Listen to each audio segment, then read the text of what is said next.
Welcome back. We are so thrilled to be back here. We are here with Evelyn Kung, and she's answering your questions in real time.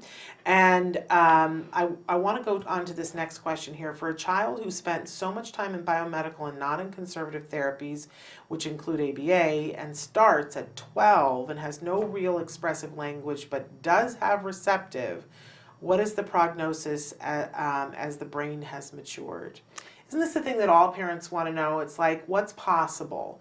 And especially for parents who have kids that are older, it breaks my heart whenever I talk to a parent who's older, because eventually we get around to some phrase that resembles, I think I missed the boat. And that's how they feel. They're like, oh, everybody else managed to get on that ABA boat and I didn't get on, and so now I'm finding out about it, and did I miss the boat? It's a hard thing for parents. But she's got great questions here. So the child did biomedical, but not ABA, 12, no real expressive language, but they do have receptive language. What's the prognosis? The prognosis is that we can't tell you, but one of the things that you've done, which is if you've done all the biomedical and the child is clean, or you're just aware of what the issues are, your child's ready to learn. Yeah. That's the biggest deal, because so many of our kids might come in younger, but if their head is cloudy because they have allergies or they, just other issues going on biomedically, we're always talking to the families about, let's get your child healthy. Mm-hmm. Because once you feel good and you're healthy, you can be a sponge. You can learn a lot. And so if your child is at that point where he's healthy and ready, sleeping and eating well, then he can learn. How much he can learn, I don't know. He has receptive language, so that's a great basis. But what you really want to make sure he has right from the beginning is working on, does he have functional communication? Okay. Is he able to communicate his wants and needs? And once he's able to communicate his wants and needs on all levels, like there's the initial just food and hunger and going outside, but you want to get it to the point where if he gets hurt, he can identify. Mm-hmm. He can tell you he's hurt.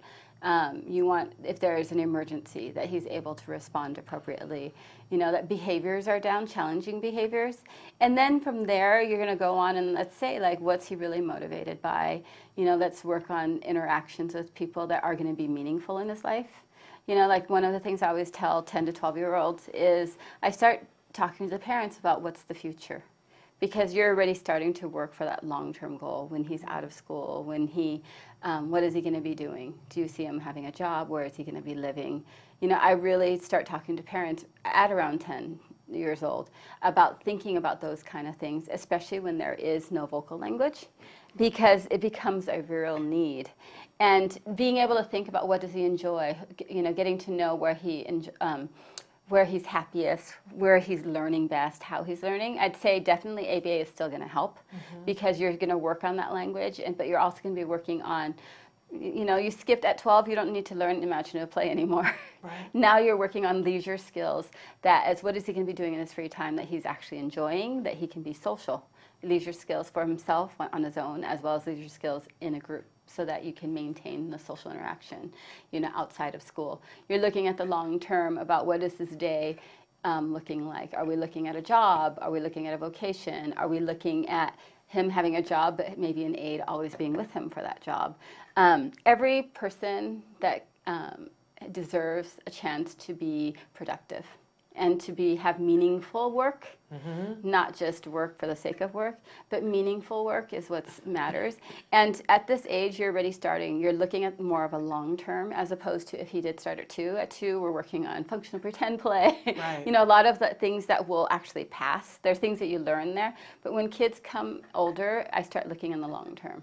Okay. Because now you want to build skills that are going to stay and be sustained, that maintained. You're looking at peer groups of what peers are out there, with that, what activities can you do with peers? That are these families and peers, are they people that you really are going to keep in touch with?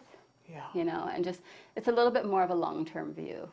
But I also want to say to this parent in the hope category, the very famous case of Carly Fleischman, who was a girl that they didn't believe had any receptive or expressive. And the parents, there's a book, Carly's Voice, and the parents basically say, we had accepted that this was what her life was going to be like, that we couldn't get in to talk to her and that she couldn't get out to talk to us, and this was sort of the deal. And the family went away on a family vacation, left her with a caregiver, and the caregiver was sitting on the couch with her with a computer, and Carly took, and this is a little girl that they thought didn't know the alphabet, okay? She took the computer from the caregiver and typed out, "My teeth hurt, please help." And that caregiver immediately called the family on vacation and said, "This amazing thing happened. Like, did you know that she could type?" And everybody was like, "Did we know that she knew what the word tooth meant?" Right? Yeah. And Carly now is a young adult who has her own talk show. She is non-vocal, but verbal in every other way, Yeah. right? Has a talk show where she interviewed Channing Tatum. Google it. It's the most amazing thing great. ever. Yeah. Right? She is an amazing young woman who has been able to go and do all these things and has people following her every blog because she has something important to say. You know, she cannot engage in vocal speech the way that you or I can, but she has a full and rich life. And her parents didn't know that she could have that until she was 13, and she sent up the flag. So at 12, I just want to say to you that, like, don't let anybody, I love that you said we can't tell you, because no one can know. And let's see what your child wants to do. Yeah, what can they do? Because we do actually have multiple kids here who start late like this and do go on to live very productive lives. I just had one come in, actually, she was with us when she was younger, and she was non-vocal and basically only doing mans on her Proloco, on her iPad, saying like what she wants. But her mom started some kind of therapy, and we don't know what happened. But she came in, and she has full conversations now, Wow. but through writing. Wow. And she has complete conversations to the point where she actually asked me, and it was funny because Dr. Gramsci was with me and had left the room. Uh-huh. And I've known her for a long time, so she actually says, "So Evelyn, do you want to work together so we can fix all these communication issues that kids are having out there?" And I just looked at her and I said, "Sure." Let's work on it. But it was just like, it was such a big change, and she was 12, 13, the same age, and they never knew that she had these skills. Yeah, so there we go. There's some hope for you. Get that all on.